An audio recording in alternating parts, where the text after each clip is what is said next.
Le gouvernement du Malawi et l'Agence des Nations Unies pour les enfants, l'UNICEF, ont mis en circulation des drones en Afrique rurale. Encore à l'essai, ces appareils sont susceptibles de réduire le temps d'attente nécessaire au diagnostic du VIH chez les nourrissons. Au Malawi, des drones viennent de s'engager dans la lutte contre le VIH. Ce drone est utilisé pour transporter des échantillons prélevés dans des cliniques isolées vers des laboratoires spécialisés dans le dépistage du virus.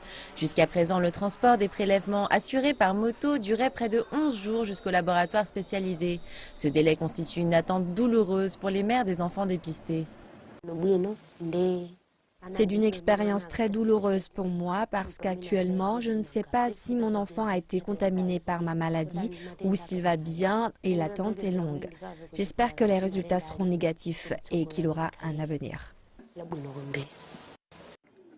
Il n'y a pas besoin de pilote. Tout ce qu'il faut, c'est un employé avec un mot de passe et un signal GPS sur son téléphone portable. Une fois que les prélèvements sont à l'intérieur, il suffit d'entrer les coordonnées géographiques et le drone décolle. Cet essai est sponsorisé par l'UNICEF et le gouvernement malawi. Au Malawi, le taux de prévalence du VIH est de 10%, soit l'un des plus hauts au monde. Chaque année, environ 10 000 enfants meurent du virus. Cette technologie pourrait faire baisser ce nombre en accélérant la prise en charge des enfants atteints.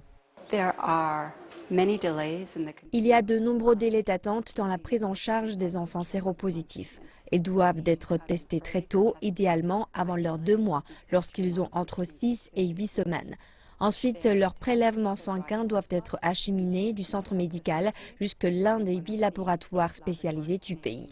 Les mères attendent jusqu'à 2 mois ces résultats et cela représente une période très longue dans la vie d'un enfant séropositif. L'Agence des Nations Unies finance l'acheminement des prélèvements sanguins au Malawi à hauteur de 1,5 million de dollars par an. Mais si cet essai s'avère fructueux, l'emploi des drones pourrait révolutionner le traitement de la maladie. Cela représenterait une avancée majeure dans la résolution des problèmes de coûts et de transport.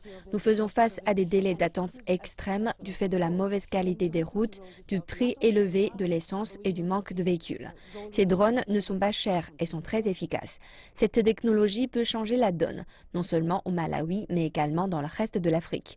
Nous aimerions que cette technique soit employée dans d'autres pays afin d'améliorer la qualité des services de santé. Cet essai en est toujours à un stade précoce, mais se montre d'ores et déjà efficace. Cette technologie a le potentiel de révolutionner la livraison médicale en Afrique rurale, et si ce projet obtient le soutien des gouvernements africains, il pourrait sauver de nombreuses vies à travers tout le continent.